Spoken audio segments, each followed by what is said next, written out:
my son was completely blind at this point in his right eye, and his left eye was fading on him. As a parent and as a business owner, I've been able to solve every problem in my path, right? I can't fix this. Yeah. This is something that's real and you can't change it.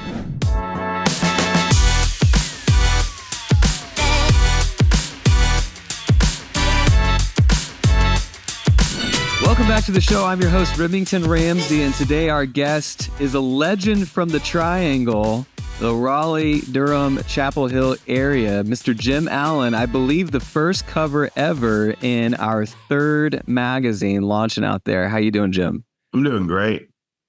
It was a strategic pick to have you on the first cover out there, as you have dominated the world of real estate in your prospective broker. As I understand it, you were number one in the world of Prudential, and then when you switched brokerages to Coldwell Banker, you've remained number one in the world in Coldwell Banker for 40 years? Not quite 40, but pretty damn close. Yeah. I'm just old is what you're trying to tell everybody. That's pretty impressive. One question I like to ask, just so that we can get into the mind of the location of where you're selling your real estate. What do you love about selling real estate out in the Carolinas?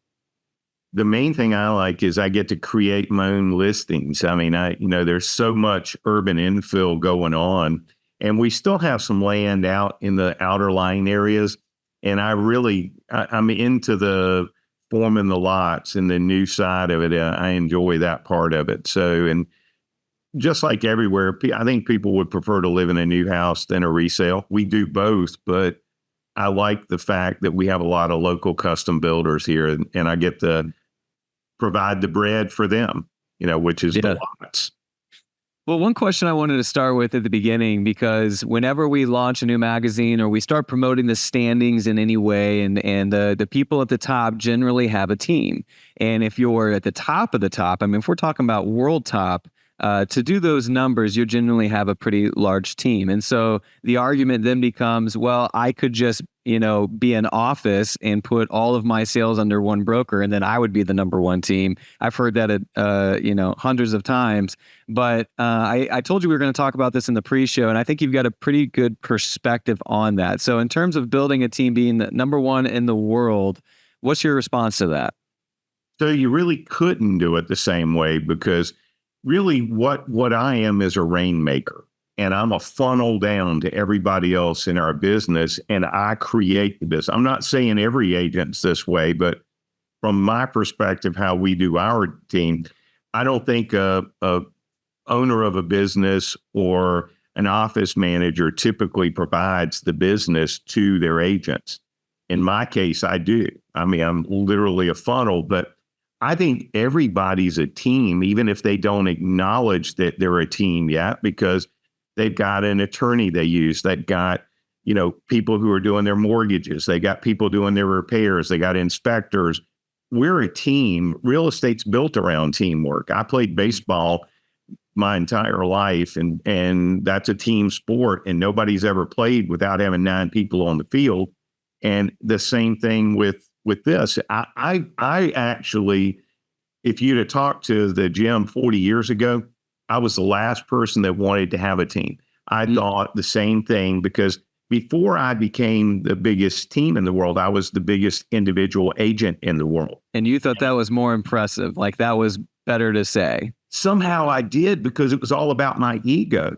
And I was competing with people on a stage, though, at the time. I was the only person that wasn't a team. I was actually killing myself doing it alone.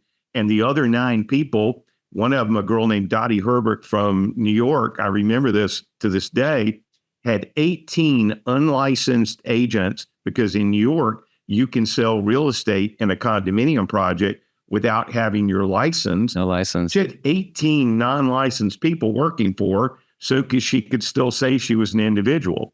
Right. Everybody on my team, including the person who delivers my signs, is licensed. Right. Because they might run into somebody, and I want the protection of that they're an agent and they understand. So all the employees, and I've got 39 physical employees, all those employees that are salaried are also licensed realtors. because they have friends, they have networks. We want to be there. But the biggest thing I would say, the difference in a brokerage and a team, a brokerage is putting together all this conglomeration of people who are producing all their own business, and all those people producing all that own business are at different split levels. On most teams, you'll find there aren't split levels. Most teams, it's everybody's treated the same because you join a team because you want to be a part of it. Yeah. I started a team because, when I got to the top of the mountain as being the number one agent in the world without having a team, there was nobody to high five. Yeah. And the bullets that are thrown at you, oh, your parents must have done this. Yeah. There's nobody can admit somebody else works harder than them. Yeah. Or maybe works better than them. So the first thing they do is start tearing it down. Who inherited this? Who gave this? And unfortunately, whether it's true or not, that rumor mill starts. And, I dealt with that for years. The jealousy that comes with it's ridiculous. Everyone is a team, regardless of if they have someone that they're paying to be on their team. So if I'm an individual and I have a list of people that have to be involved in the process of selling this house, the better I work with those said people who are quote unquote on my team, the more my business grows and their business grows and we all win. And so your theory here is, why not just do it together with agents on the same team? And then when you get to the mountaintop, there's a lot of people to high five and you're just doing it at the highest level with realtors under it. I really like that perspective. So how do you keep realtors who maybe have a little bit of that ego or want to be known more as the head person? How do you keep those people engaged and keep coming back to be finding value from the team instead of going off on their own? Well, so when you start a team, you have to make sure you're meeting the needs of your team. Like, for example, if you don't have enough listing people that are inputting listings, I want realtors to be selling houses. That's what they're good at, and that's what they should do. The shuffle of paperwork, the negotiation of repairs, those kinds of things, it's better to have those things put into one person's hands that's an expert at that. We start in this because we like people. I hope that's why everybody starts. And when you're putting people in the car, and really why you have to grow as a team is to service the clients you build up. Like your goal from the time you start is to build a business that's repeatable, and it's your clients that are coming back to you, right? Or their friend they refer to you. Well, if you start becoming more and more successful, how do you show 10 people in a day houses? You don't. You start making them wait for your calendar till you can service them. Well, we're in a service industry. Nobody I know is going to wait for me for 8 weeks till they can get in my car. That just doesn't make sense. And it's not fair to them. We try to put the client first and everything else we do underneath. And when you start teaching the people on your team to be a bottom up leader, like anybody gets up here and preaches down is not going to keep people for very long. So what's a bottom up leader specifically? A person, like if I walk through a room and I see there's trash on the floor, instead of telling somebody else to pick it up, I pick it up and put it in the trash can. I lead by example. If my work ethic isn't enough, then nobody else's will be. Right. But at the same time, I constantly tell people on my team, listen, nobody's better than anybody else. We all put our pants on the same way. If you get good enough that you can jump both legs in at one time, then I'll start recognizing you. But right now, you're putting them in one leg at a time, just like I do. Unless you're laying down or sitting down, you can't balance well enough to just jump in. Yeah. So I know a little bit about your story personally, and what makes these numbers so impressive outside of the fact that they're just the top numbers is also what you've gone through personally throughout the entire time. And we've had a lot of guests on the show, and I don't want to take anything away from anyone we've had on the show, but in most cases, there was an incident, an overcoming of the incident, and then now we are on the other side of that hill and experiencing success. Not to say that there's not trials and obstacles that come up again, but it seems like in your life there has been trials that have come that you are now living with in your own personal life, and still showing up for your team and showing up for your family. And so I kind of want to jump in there now. I didn't know this until a few minutes ago, but you were hospitalized. This is just a kind of a side note, but explain why you were hospitalized, because you're a man of faith, and you were given a daily reading Bible because of an incident while you were golfing. Tell me about it. Yeah, so I had just switched companies to Coldwell Banker, and the owner of our company asked me to go with a couple other executives from the company to play golf that day. And we got to the number 4 tee box, and I started having really bad heartburn. Wasn't sure what was going on with me, and swung and hit the next shot. And I was like, something's not okay. I went inside to a friend lived on the tee box, got me a big jar of Rolaids. I ate them all. Went to my next shot. And I tried to swing up. It's not okay.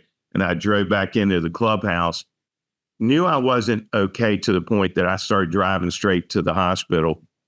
Got there, passed out in a ditch on the way. Thank God, shoot. My wife called me on the phone and woke me back up, or I may not be here now, because my esophagus and my stomach detached when I made that swing, and I was bleeding internally, and that acid was just eating up the organs inside my body.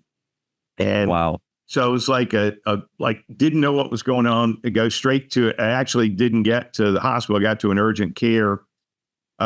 They got me on IVs right away, tried to start stabilizing my blood pressure and trying to figure out what was going on, because nobody's ever lived from what happened to me before.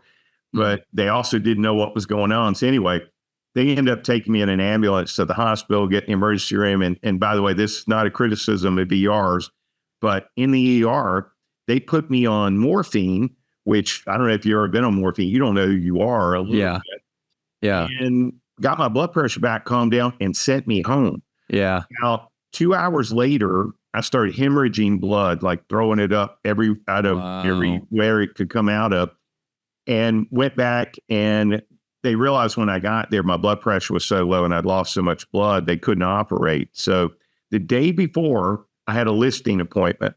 At that listing appointment, a lady named Judy Call gave me this daily read Bible. I had a 1-year-old and a 2-year-old at the time, to give you a perspective on how hectic life can be. Mm-hmm. Anyway, so she gave me this Bible the day before. I'm in the hospital. I got a tube that so big that it went down my throat. If I moved my head either way, it would choke me. And so I had to keep my head in the same position because it was draining stuff out of me. Anyway, my wife's parents came in to keep our kids. The first night they were keeping them, my mother-in-law fell down a set of stairs and broke her wrist in the middle of the night.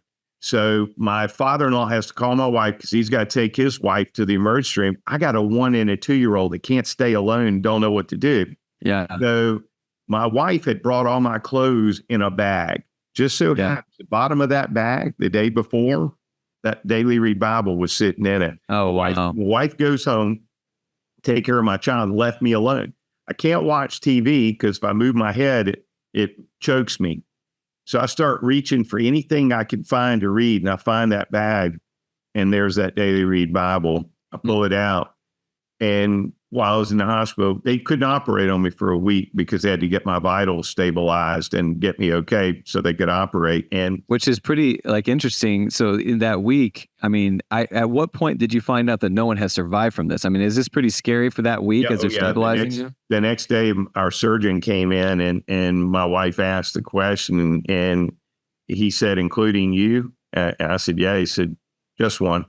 Yeah. And it was me. And so anyway, long story short, he had a plan of how he was going to put this stuff back together. But he said, I don't know if you'll be able to digest food. I don't know if we'll have a feeding tube. I don't know what's going to happen. So just be prepared. But God, I was going so fast, God needed to slow me down. I was at a breakneck pace. This was right when the market was collapsing as well for everybody else, but I was still just churning it out. And the truth is, I was only about $100 million a year in production then, which is still a lot in today's world, but we're about $1 billion now, and my business grew out of something like traumatic happening to me like this. But God needed my attention, and he pinned me in a room from March 1st to June 3rd, where I couldn't get out of a hospital bed and wasn't eating. And I weighed about 215 when it started. I lost down to 127 pounds while this stuff was going on. And I will tell you, it's the best thing that ever happened to me, because it put God back in the central place in my life where he needed to be, instead of me trying to control everything. Yeah. So that was about a 4-month period, right? But it took it a year before I could eat normally. So I didn't get where I was drinking half a cap of Infamil at a time is all I could digest.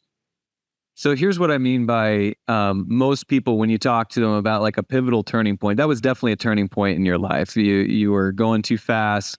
God says slow down, and literally slows you down. And you had a little bit of a life change. And here's where the story for you, I think, is unique in the fact that last year you had something happen in your family, and I'm going to let you talk about it. That is another turning point. And you just got done saying, like, what's your total? Do you have any idea what your total career volume is?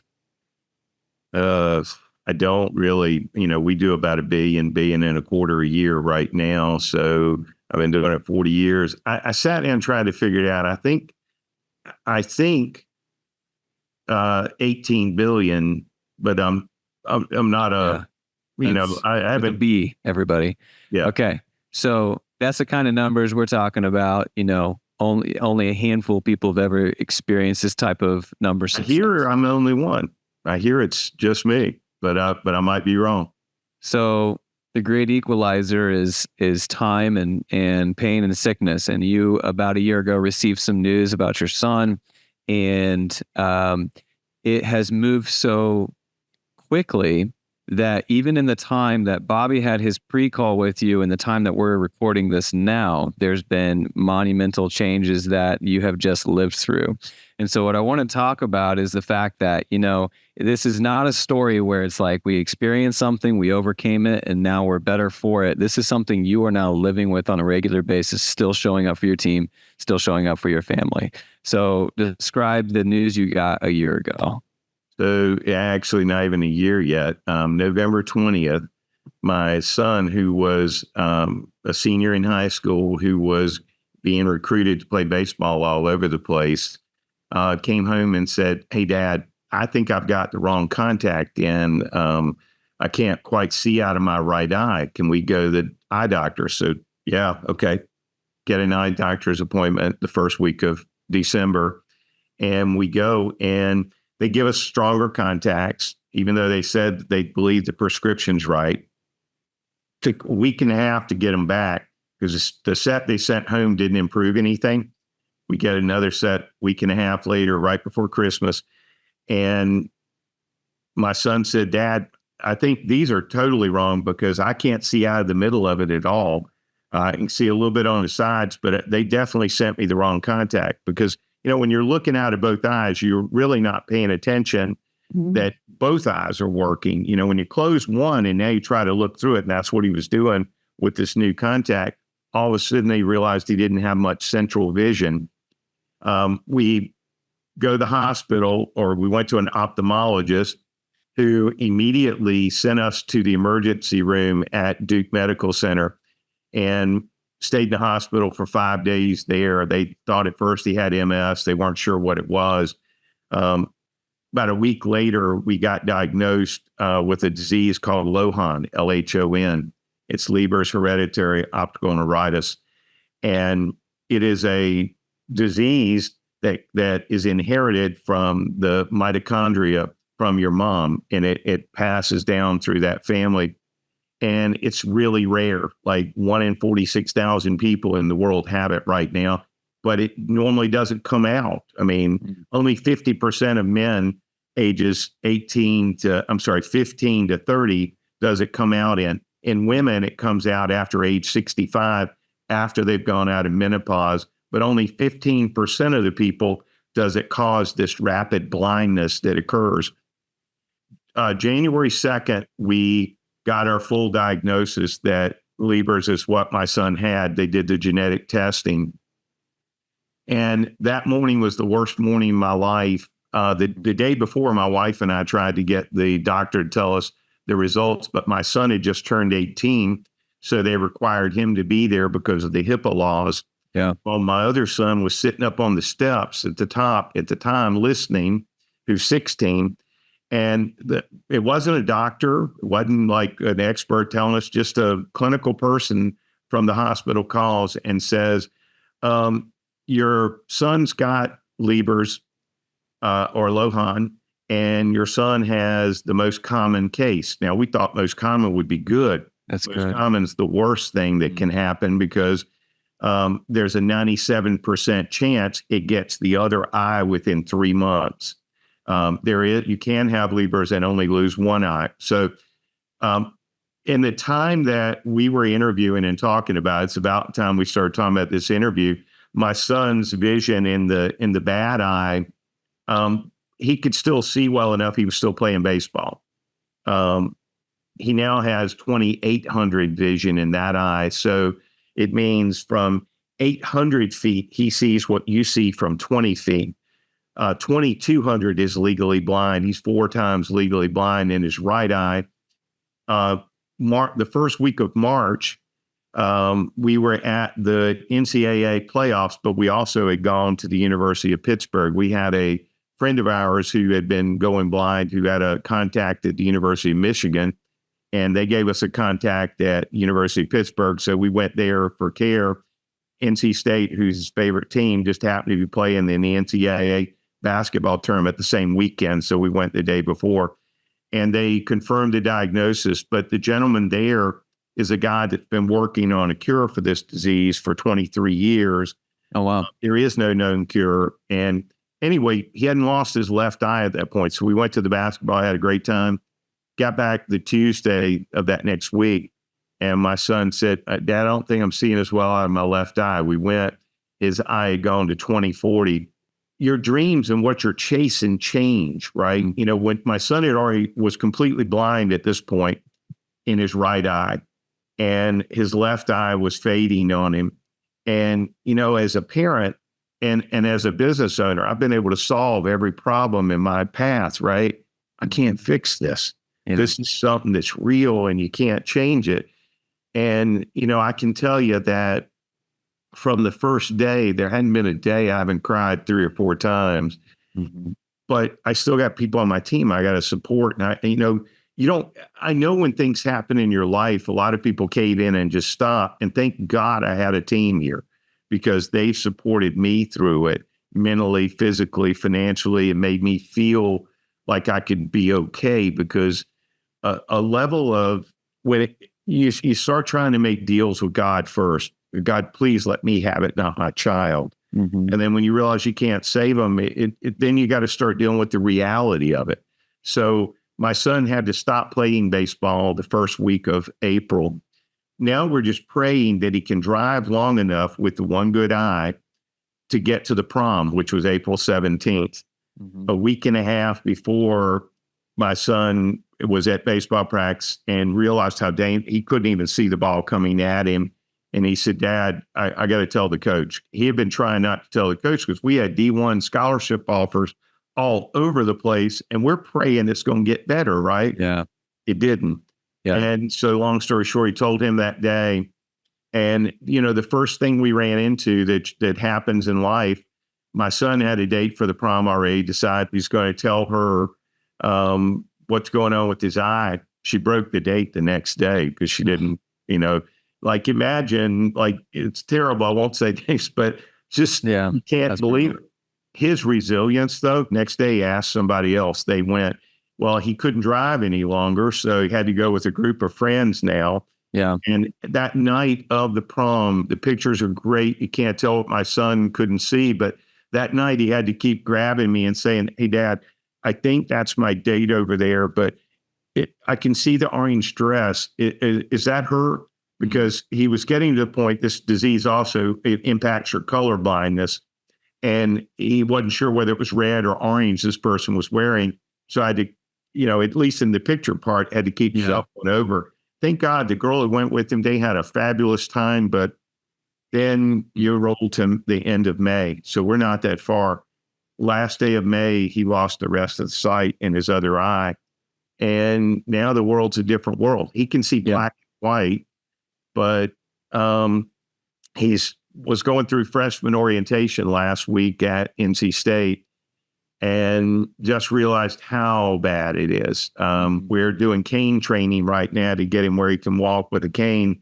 And you need it, even if you can tell that you're on a blacktop or you're on a sidewalk, when steps drop, you can't see it. So you got to have the cane to be able to not fall off sidewalks as you walk. And I imagine at this point, because it was so aggressive and so fast, it's even more challenging because it's not like a progressive learning how your new world's going to be. It happens so quickly. Now you have to learn to walk with that before you really hurt yourself. Yeah. And like preparing, I mean, there isn't a guide for this. Like there really isn't. And you're trying to fight it. Well, listen, one of the things I've realized in this is our medical system, man, the FDA needs to get drugs approved quicker. And we got to care when it's not something that just makes money for an insurance company. One thing I'll promise you is my son, if this cure works, he's going to be an advocate, like even if it doesn't, what he's going through right now and understanding it, he knows that, the FDA has drugs out there they haven't approved yet that cure all kinds of disease, but they don't make money for pharmaceutical companies, which is crazy. But we've been blessed. There's a company called Gensight that's working on this drug right now. We no longer have compassionate care available for this particular drug in the United States. So we're on a list to get it in France, hopefully by the end of the year. And, we've seen videos of these people who've had some recoveries from it, which has been kind of exciting. But I got to talk to one of those guys 2 nights ago. And I'm going to tell you, it gave me some renewed hope for the first time in a long time. And, hearing his story, he was 25 when he lost his vision. He was a hockey player, 25-year-old hockey player, hadn't had his first child yet. And his wife was pregnant. And he was like, can you imagine I'm not going to be able to see my child's face? That was his fear. He got involved in a clinical trial for this particular drug. The name of the company is Gensight that's producing it right now. But he got involved in a clinical trial at University of Pennsylvania, got the real shot in one eye and a placebo in the other eye. He was blind for about 6 months in his case. And they call him the Superboy because he actually started getting vision back within 30 days in the eye they gave him the good shot in. Oh, wow. And in 6 months could drive again with that eye. A year later, because it's in your genes and it's a mitochondrial gene that they inject this into, they didn't inject the other eye. A year later, he got the vision back in his other eye. Now, when you were at Duke, when you read about Lohan online, it says there's no known cure and it's permanent rapid blindness. And at Duke, they sent us away and said, sorry, guys, can't do anything for you. So my story from this is don't accept no. Yeah. Go out there on the internet. That's where we found this. Yeah. We started being advocates for our child. And, the thing I'm sad about is the injections. Thank God they're doing it in France for all these other people, because the other 49 people that are going to get it, they have socialized medicine in France and $700,000 an eye for the treatment at the hospital. How many people can afford that? I mean, you think about like because insurance companies aren't involved, because the FDA hasn't approved it yet. And if our FDA approves something, the world accepts it. Right. In England, Right. their FDA, We saw that in 2020. That's right. In England, their FDA has just approved it. But once you get approved, it's 2 more years of figuring out packaging. How do you deliver it? How do you keep it cold? How do you produce it in enough volume for it to be a real drug? So let me ask you something, Jim. So it sounds like your kid, by the way, is just a champion. Like he's from everything I'm hearing from you, his attitude, his spirits are high. He's a leader, and I've never even met him. He's behind me. Like I don't even know how, and it's God. Faith. Like the only breakdown he's had the entire time, we were in church about 4 weeks ago, and the song we were singing, the second line of the song is, "I was once blind, but now I see."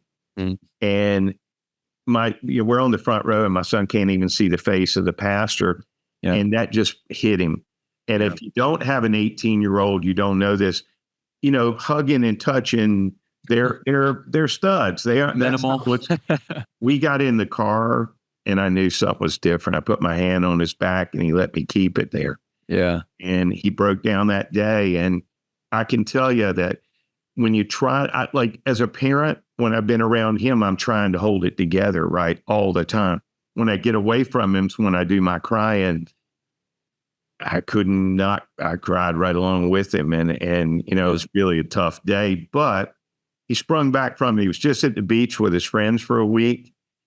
They ran 2 miles on the beach yesterday. He said, "Dad, it's the hardest thing I've ever done, because the whole way I had to listen to him. I had to make my friend talk all the way so I could stay close enough, and he would have to say left, right, so I could dodge people on the beach while we were running." He said a couple of times I fell in the ocean, but it was still free. Yeah, experiencing life still. So that's where in closing, I really wanted to gather your thoughts, because, like I said at the beginning, this is something that is your new reality. This is your son's new reality. This is something that's been painful and quick. And how do you continue to show up for your team and for families psychologically? Like, what do you tell yourself? What are the action steps I'm thinking about people listening to this, and they've been given news like similar, or maybe they even lost a child, which I think is the most tragic thing. And now we're trying to figure out, how do I show up? What do you tell that person? Losing a child, I can't even imagine the grief, but I will tell you the difference when you have something like this happen. It's like they die every day a little bit. It's like you don't escape it and recover. You just learn a new norm to go. But at the same time, I had a friend the other day that said something out that said that be careful how much you work in this and that and the other, because your family sees how much you're missing them. Mm-hmm. And my signal back to him was, you know what? I work and show up for my family. I do it so that my team, and I consider my team my family. What do? Do I tell them, hey, you don't get to feed your kids next week because my son's gone blind and I'm not going to help you? You have to show up. That's what the world needs more of, is you got to show up. Thank goodness my team has tried to protect me from everything while this is going on. But, sometimes when people are trying to protect you, they cause you more damage, because I've had to fix a lot more problems that, had they brought them to me right away, I would have already cured them. But I'm thankful that they care enough about me to try to help. But my message to those parents are, you can't fix it all. Take one step every day. Mm-hmm. Every day you're getting closer to being able to, it's not fix it, it's live with it, because you've got to find a way to live in your new norm. It's like, I'm experiencing it from my perspective. I can't even imagine my son's perspective. Yeah. Daily, my wife, my son, and my other son and I are like amazed at how well Edwin's handling it. Like, we've got a basketball court beside our house. My kids love playing out there. My son, because of muscle memory, I swear, I was out there with him the other night. He cannot see the rim. He can't see the goal. He can't tell the direction unless you point him at it. He made 9 3-pointers in a row. I mean, like you overcome. Yeah. He told me last night that while he was at the beach with his friends, what's the game you play that's got the boards and you throw it in the hole? Got a not nice net cornhole. Cornhole. Okay, so they were playing on a regulation court, and he and a friend of his, and he beat everybody on the thing. They pointed them the right direction. Muscle memory. He couldn't get it in the hole, but he got it on the board every single time. And his thing was the last game he won, he got it in the hole all 3 times. Wow. So it's like, you change. Like we got Uno cards now that are so big, it's and they stack this high, almost impossible to shuffle them.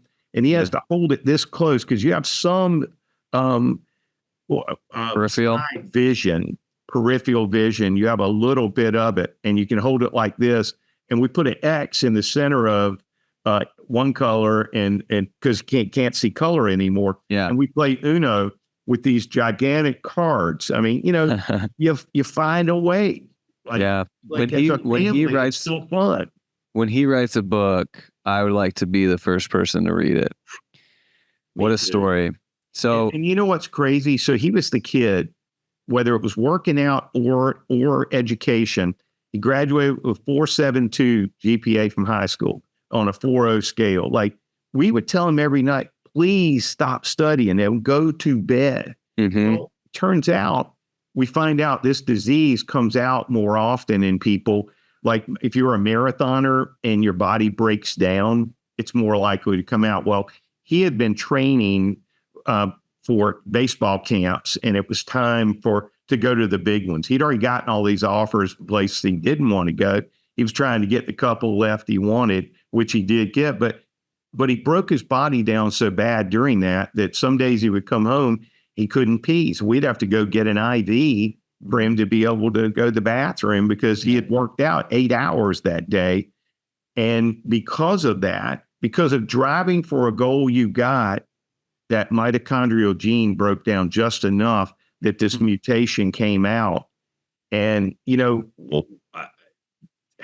like, how do I tell him not to do that, right? Yeah. Some people just have a drive you can't stop. And people point at me and say it's because of me. It's not because of me. This is in him. It has nothing to do with me. I would love to take credit, but it's all him, not me. Well, I do think there is a little bit, without knowing either of you before now, I definitely think he looks up to Dad and has a little bit of fight in him because of what he sees. And so here's where I'd like to end. We were able to hold it together until now, Jim. I want to talk to one last person who's listening to this, and it's the agent or even just a person who's not hitting their goals financially in a business that think that life will change if they do. They think their problems will be fixed. They think if I could just sell more, make more money, then life will be good. And you are quite literally at the top of the world, and that's just not true. But if you have the perspective that you have, Jim, and the encouragement and hope of how to get through those times, the tools that having more financial success will help you not only help your own world, but you are experiencing this with yourself and your son, impacting others. And that's what I think is incredible. And that's where I wanted to focus at the end. Is there anything else you'd like to say to that group of people? Yeah, because I think a lot of people live for money. Money can't be your God. And you can't like that. What you chase hardest in your life is what runs the fastest away from you. When your motivation and what you're doing is to gain financial wealth, that's what you're not going to gain.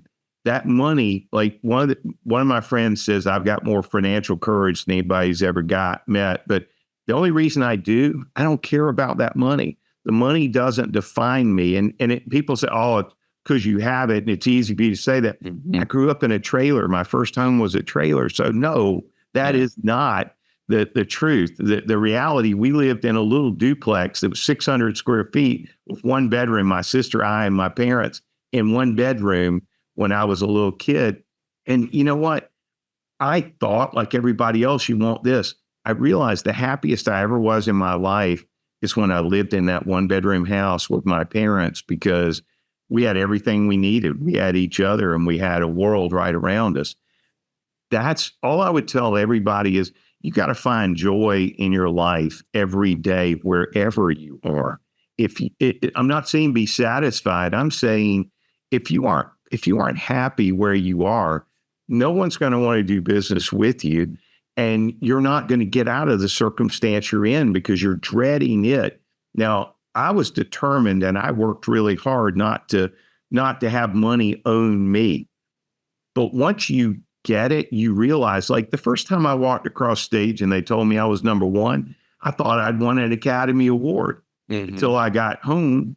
And, I realized, no, that's not it. But my best story of my life, I go to my oldest son, who's now 18. I go to his kindergarten graduation, right? He's 5 years old. I go to his kindergarten graduation. This lady walks up to me. She says, I know you, but I don't know where from. And I sell a little bit of real estate. Maybe saw me on TV or in a magazine or something. And she said, no, aren't you Edwin Allen's dad? I was like, oh wow. You're right. That's all I am. Yeah. And you know what? That perspective is just as true right now, because I don't care what you win. You don't become this new thing. You're still yourself. If you become this new thing, your head will swell up so big you can't get through a door and nobody will want to deal with you. You got to stay grounded and in yourself. And I think when people meet me, they're disappointed. I walk in and like, oh, you're Jim Allen. No, I can't fly. No, I'm not 10 feet tall. No, I'm never not. Meet your heroes. No, I'm losing my hair. I like whatever else could happen to you. I'm just me. Yeah. They expect that I'm going to be this. And like part of that's because they watch all these other big agents on TV that are doing these TV shows and they think, well, they live this, they've got this. Most of those people on those shows aren't even producing any real estate, really. But the ones that are, more power to them. But that is not sustainable lifestyle. I don't have 85 cars in my garage or any of that stuff. I don't even have a beach house. And I got plenty of money to do all that stuff. I love my kids. Yeah. They are my life. And my children's baseball careers, both of them are great baseball players. I got to watch that. Mm-hmm. The people here who have kids on my team, when they have a new one, I get to see the spark in them and I know why they're working. It's like, I wish I'd had my children younger in my life. That's my only regret in life, because I'd have 20 right now. Well, if that's your only regret, I think you're doing pretty well. And I love the hope and encouragement that you have. This is where we're going to end, but I would like to encourage the audience, if you have any feedback or if you just want to talk back to this episode, send us an email, podcast@realproducersmag.com. And if you want to influence the next show, who we talk to and what we talk about, again, send us that email. Jim, thanks for being on the show. I appreciate you so much. Thank you. I appreciate it too.